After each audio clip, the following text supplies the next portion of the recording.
All right, everyone, welcome back. Today we've got a very special knife. This is the Todd Rexford NM1B in a very complex build. Now, I've had this for several weeks now. And frankly, Jim Skelton did a video on this recently, who is the one who sent it to me.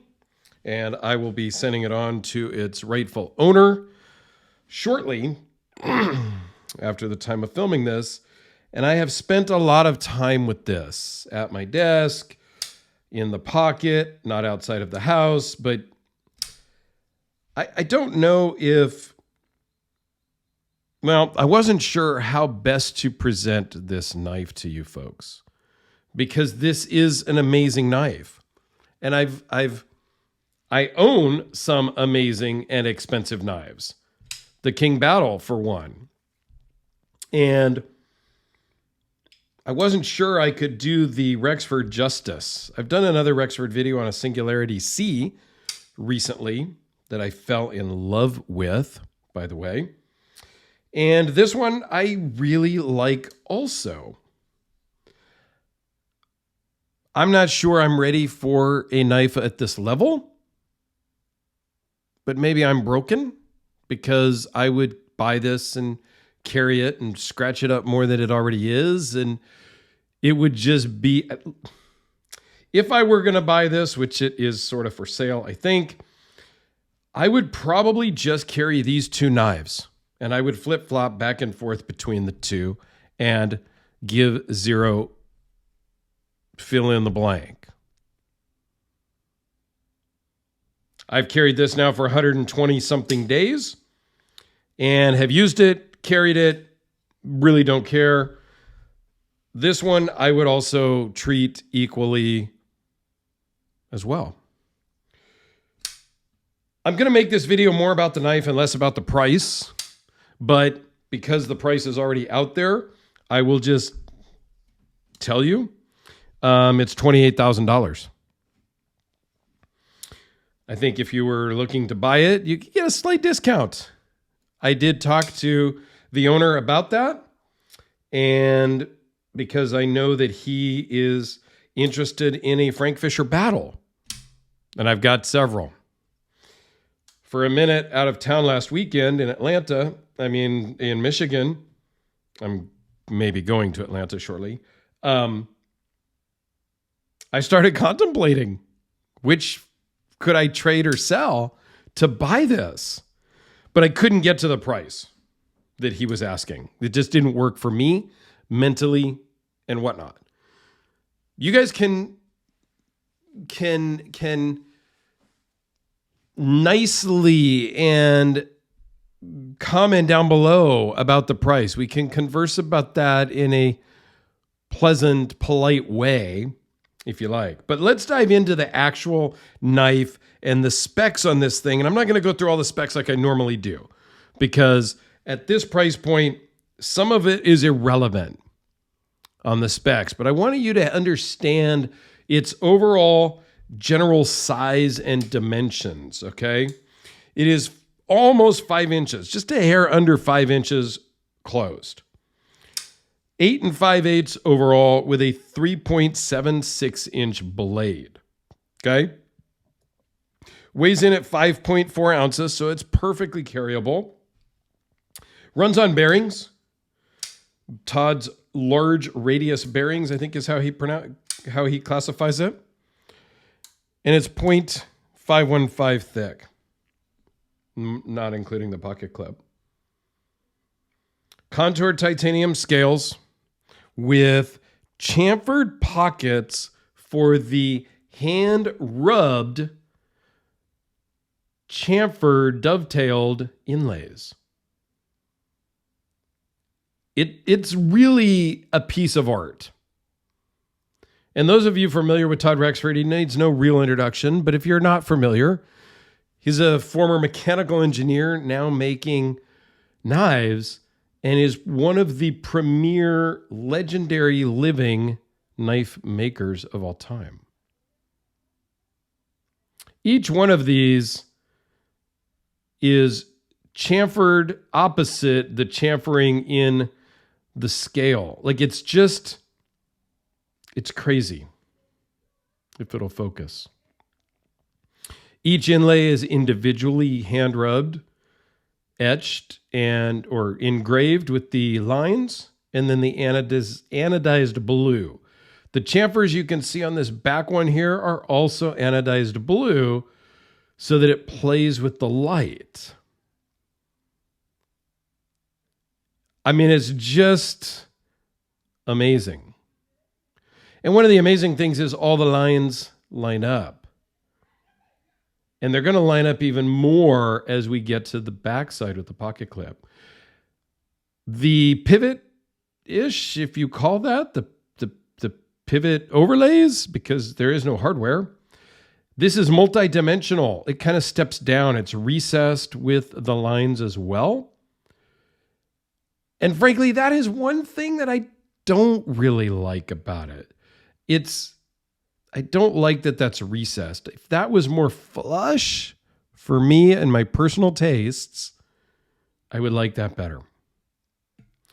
Two-tone backspacer because it's hand rubbed and blued on the chamfered edge there and on the inside. If we go over here to the clip side, the lock side, if you will, same details up here. These lines, again, they match up between every inlay. And then the pocket clip is a 3D milled pocket clip that works fantastic in the pocket. But look at those lines. I kind of got nothing. How it lines up from the inlay to the clip and back to the inlay. It's just a work of art. It truly is. Nested liner. And not only is there pockets here for all the inlays, on the inside, see if I can grab a light, there are big pockets for weight saving. On both sides, even up here at the top side, above where the lock is, you have pockets. Now you can see the hardware there. That's to hold the inlays in. As I was looking at this closer, it does look like there is a screw for every inlay across the scales on both sides. How this goes together is just nothing short of amazing.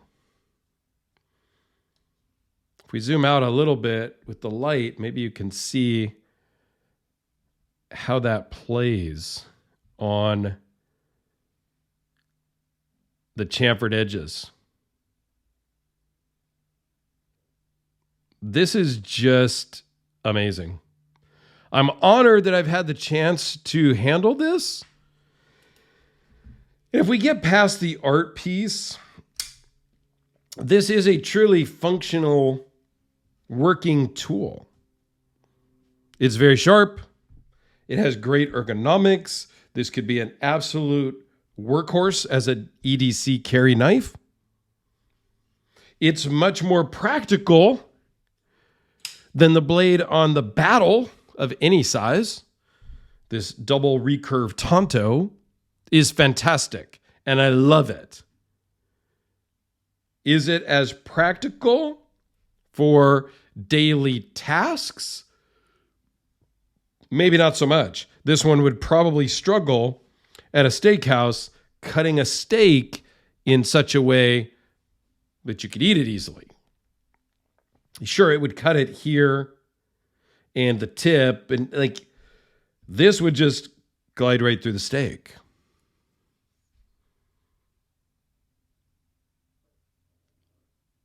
I'm at awe, really. Having handled this, having handled the Singularity C back in December when I got the King Battle, Tristan, the owner of the King Battle, was gracious enough to send me that Singularity, the Todd Rexford Singularity, so I could check it out and film it. I fell in love with that. And it got sold while it was here. I sent it to the new owner. I think I like that Singularity better than this. Not because of the price. I just kind of like its more simplicity. Although I would have no problem owning and carrying this at the right price. Let me give you a couple of quick size comparisons. If you follow me on Instagram or Facebook, you'll see some better pictures of this in some different lighting, which kind of highlight it and shows it off better maybe. Because I don't think my $1,500 iPhone 14 Pro and my $400 LED panel, my $200 camera stand and whatnot really does this knife justice. Okay. That was the Spedico Delica. Since we're talking custom knives, how about the Red Horse Knife Works Hellraiser Black Death series that was previously owned by Jim Skelton? This got shipped to me from Jim. Jim owned this knife for a long time, and it's because of Jim that I have a Hellraiser problem. And it might be because of Jim that I have a Rexford problem. And how about the Q36 SS? Again, a great blade shape. I did a video recently about what would be my one and only knife if I was forced to some reason liquidate everything and keep only one. This would be the one I would keep out of my entire collection because it's the most useful. It is the most practical. It is Magna Cut. It's carbon fiber. Like, it's everything about this is fantastic. Zirconium pivots, zirconium pocket clip, all the good stuff. And it's practical. As much as I love the Battle, and I've been carrying the Battle for so long, I would probably go, I would go with the RJ Martin if I had to keep only one. If I had a Rexford, that might change my mind. If I could only have one knife, would I keep the Rexford or the Q36? Ooh, that's a toughie because this has the practicality. This has the legendary maker behind it. RJ Martin is no slouch, though. Legendary in his own right. They're in that same ballpark, right? I don't know. I don't own a Rexford, so I don't have to make that decision.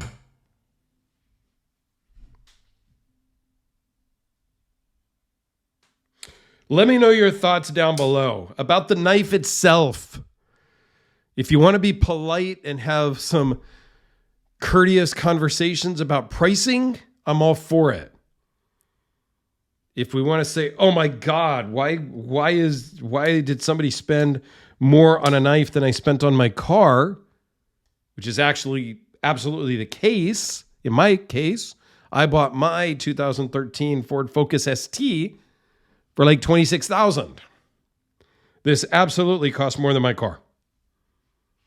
I love my car though. Just did exhaust, intake, tune. Oh, why did I wait so long to do that stuff to my car? I don't know. I'm just dumb. I was too busy buying knives and crap. Anyway, now I'm just going to ramble.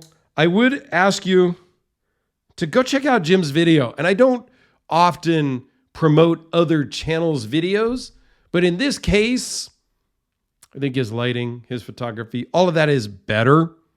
And he gives a different spin on it than I do. So I will link his video up in the corner, as well as my Rexford playlist, which is not very extensive, but I will put it up in the corner as well. And down in the description, there will be a link to Todd's Instagram. And from what I understand, he is an amazing guy to reach out to and chat with. And I hope to one day own one of his knives, whether that's on the secondary or something new at auction, maybe. I don't know. Speaking of auctions, did I even mention that this was the auction piece at Friday Night Blade Affair at 2022?